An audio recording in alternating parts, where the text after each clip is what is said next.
শুভ সকাল বন্ধুরা, তোমরা সবাই কেমন আছো? আশা করছি সবাই খুব ভালো আছো। আমিও ভালো আছি, আমার বাড়ির সবাই খুব ভালো আছে। আজকে বুধবার আর এখন সকাল 11টা বাজে। তো চলো আজকে হাজব্যান্ডকে সকালে রান্না করে দেইনি, কারণ নিরামিষ রান্না করব। আর আমার বাসন সেরকম মাজা ছিল না আর কি, মানে কালকে তো আমিষ রান্না হয়েছিল, কালকে ছিল হোলি, আর সেই জন্য আজকে সব পরিষ্কার করা ছিল না। আর আমার হাজব্যান্ড বললো যে আজকে হোটেলে খাবে, তো সেই জন্যই আজকে করে দেইনি। আর উঠতে উঠতে আজকে ভালোই দেরি হয়ে গেছে। আর দেখো, আর আমার পুজো কমপ্লিট হয়ে গেছে। পুজো করে ব্রেকফাস্ট করে তারপরে রান্না করতে গেছি।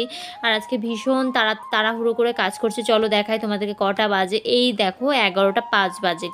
আর ভীষণ তাড়াহুড়ো করে কাজ করছি, কারণ আজকে যাব একটা জায়গায়, বড় সড়ো একটা দায়িত্ব নিতে আমি যাচ্ছি বন্ধুরা। তোমরা সবাই আমার সাথে থাকবে। আর এদিকে দেখো আমার ছোট মেয়েটা কি দিয়ে, আমি সব সবজি কেটেছি এনে এনে হলুদ দিয়ে নুন দিয়ে মাখিয়ে মাখিয়ে একটা কড়াই নিয়েছে, দিয়ে খেলছে। ওরা তো এইসবই খেলবে, ওরা মেয়ে বাচ্চা বাবা। আর এদিকে দেখো আমার জামা কাপড় মেলেছি আর দড়িটা ছিঁড়ে গেছে। দড়িটা ছিঁড়ে কীভাবে পড়ে আছে, জামা কাপড়ও সব পড়ে গেছিলো। তারপর আমি গেটে কিছুটা মেলে দিলাম, আর দড়িটা ওইভাবেই পড়ে আছে আর কি। আমি তো ওই দড়িটা লাগাতে পারবো না, আমার হাজব্যান্ড আসলে তারপরে বলবো লাগিয়ে দিতে। আর এদিকে দেখো এখন আমি রান্না করা শুরু করে দিচ্ছি। আর তাড়াহুড়ো করে রান্না করব, কারণ যাব, প্রথমেই তো বললাম যাব এক জায়গায়। আর আমি তো নিরামিষ খাবো, কারণ এমনই একটা দায়িত্ব নিব যেটা নিরামিষ খেয়ে দায়িত্বটা নিতে হয় বন্ধুরা। তোমরা দেখতে থাকো, তাহলেই বুঝবে। আর তোমাদের ঝুম্পা এখনও দেখো, সেই এখনও আগেকার দিনের স্টাইলে কাঠের ডালের কাঁটা দিয়ে ডাল নাড়ছে। এই কাঠের ডালের কাঁটা কিন্তু অনেক বাড়িতেই এখন উঠে গেছে, কারণ এই কাঠের ডালের কাঁটা দিয়ে কেউ এখন এগুলো ঘুরতে পছন্দ করে না। কিন্তু আমার মধ্যে না অনেক জিনিসগুলো আছে যেগুলো আমি আগেকার দিনে মানুষেরা করতো। আর এইভাবে আমি ডাল সম্বার দিচ্ছি, কারণ আমার পাশের বাড়ি কাকিমা এইভাবে মটর ডাল সম্বার দেয়, আমার খেতে বেশ ভালো লাগে। তো সেই জন্য আমি এইভাবে দিচ্ছি। না হলে কিন্তু আমি কাঁচা লঙ্কা ডাল সেদ্ধর সময় দিয়ে দিই, একবারে সেদ্ধ হয়ে যায়। তো এইভাবে খেতেই আমার ভালো লাগে, মানে কাকিমা খাইয়েছিল, সেই জন্যই আমি আজকে এইভাবে করলাম। কাকিমা স্টাইলের ডাল হয়ে গেল আজকে আমার। আর এদিকে আমি স্পেশালভাবে প্রেশার কুকারে ভাত করছি।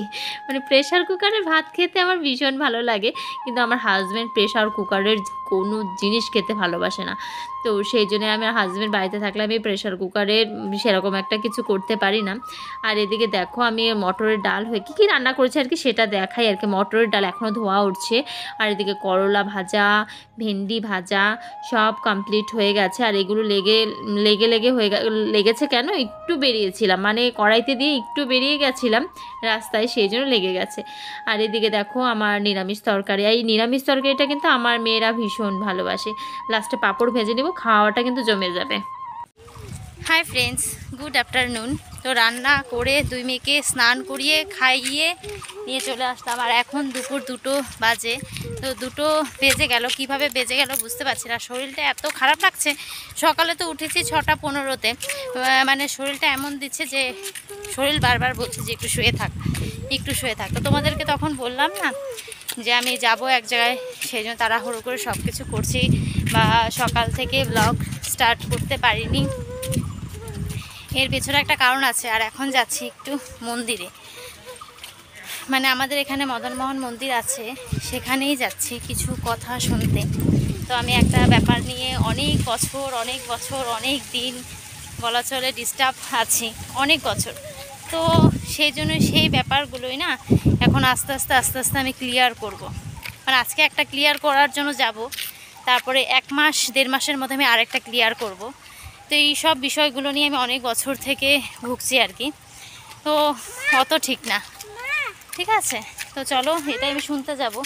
তো কি শুনবো না শুনবো সবই তোমাদের সঙ্গে শেয়ার করছি। চলো যাওয়া যাক। চলে আসলাম আমাদের বক্সিরহাটের মদনমোহন মন্দিরে। তো এখন গোপাল বলো গোবিন্দ বলো সবাই একটু রেস্ট নিচ্ছে, সেই জন্য মন্দির এখন বন্ধ হয়ে গেছে। তো সে তবুও কী করবো, জানি ভেতরে ভগবান তো আছেই, সামনে দাঁড়িয়ে একটু প্রণাম করে নিলাম। তো চলো যেটা দায়িত্ব নিব সেই সাহসটাও একটু ভগবানের কাছ থেকে নিলাম। আর এই মন্দিরে এই গুরুমা, তো গুরুমার কাছ থেকে আমি শুনছি কীভাবে কি করতে হবে, কিভাবে করলে ভালো থাকবে, সব নিয়ম কানুন। আমি যে কাজটাই করব না, আমার মধ্যে কেন মা এই জিনিসটা কাজ করে আমি নিজেও জানি না। আমি যে কোনো কাজ করবো না সেটা আমি নিখুঁতভাবে করতে চাই, ক্লিন অ্যান্ড ক্লিয়ার যেটা বলে আর কি, সেইভাবে যেভাবে করলে আর কি ভালো হবে। সেই জন্যই আমি এই গুরুমার কাছ থেকে শুনতে এসেছি যে কিভাবে করলে সব ভালো থাকবে। তো উনি যেভাবে বলে দিল আমি চেষ্টা করব, আমি সেইভাবে করব। তো এই দিকে দেখো আমি নিয়ে চলে এসেছি আমাদের গোপু সোনাকে। এই তো দেখো আমার গোপু সোনা, যেটা 8-9 বছর হলো আমার ঠাকুমার কাছে ছিল। তো সেই গোপু সোনাকে আজকে বাড়ি থেকে নিয়ে যাচ্ছি। একদিকে খারাপ লাগছে, আবার একদিকে ভালোও লাগছে। তো দেখো বন্ধুরা, এই তো আমি আমার গোপাল ঠাকুর নিয়ে আসলাম। চলো মুখটা দেখাও। এই যে দেখো গোপু আর গোপুর ড্রেস পোশাক সব ঠাকুমা দিয়ে দিয়েছে। তো আমার মেয়ে গিয়ে তারপর ঠাকুরটা ওখানে আমার মেয়ে গিয়ে ঠাকুরটা নিয়ে আসলো। আর এই তো আমার ছোটো মেয়ের হাতে জুতো, আর আমার বড় মেয়ে খালি পায়ে হেঁটে তারপর হেঁটে হেঁটে যাচ্ছে ঠাকুরকে নিয়ে। জুতো পরে ঠাকুরকে নিয়ে যাওয়া যাবে? তো এই তো ছিল আজকে আমার কাহিনী, মানে গোপাল ঠাকুরকে নিয়ে যাওয়া আর কি। তো চলো ঠাকুমার কাছে, তাও কত বছর হবে, 10 বছরের কাছাকাছি, 10 বছর হয়নি, 9 বছর থেকে এই গোপাল ঠাকুর ঠাকুমার কাছে আছে। তো আজকে থেকে আমার কাছে থাকবে। তো ঠাকুমা খুব কান্নাকাটি করছিল, মেয়ের মুখে শুনতে পেলাম যে ঠাকুমা খুব কান্নাকাটি করছিল ওর জন্য। কি করা যাবে বলো, মানে দেখি এখন গোপু কি করে। গোপু আমাদের গোপু সোনা কি করে, গোপু যেন আশীর্বাদ করে, ঠিক আছে? আমি যেন ভালো মতো করে যত্ন করতে পারি, ভালো মতো যেন যত্ন করতে পারি, এটা তোমরাও সবাই আমাকে আশীর্বাদ করো।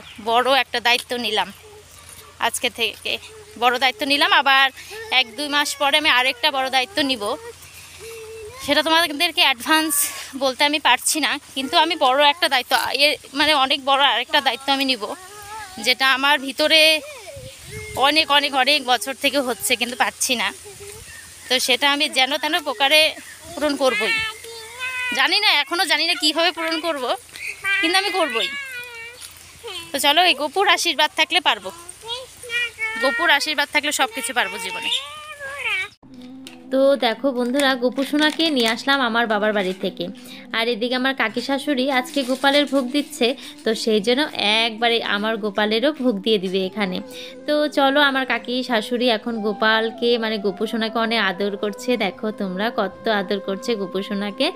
গোপু সোনা না এমনই একটা ভগবান, যাকে আদর না করে কেউ পারে না আর কি।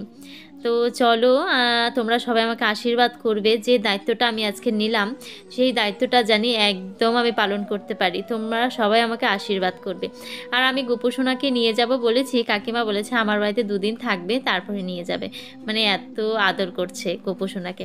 তো চলো বন্ধুরা, ভিডিওটা আর লং করছি না, এখানেই ভিডিও শেষ করে দিচ্ছি। দেখা হবে নেক্সট ভিডিওর সঙ্গে। টাটা।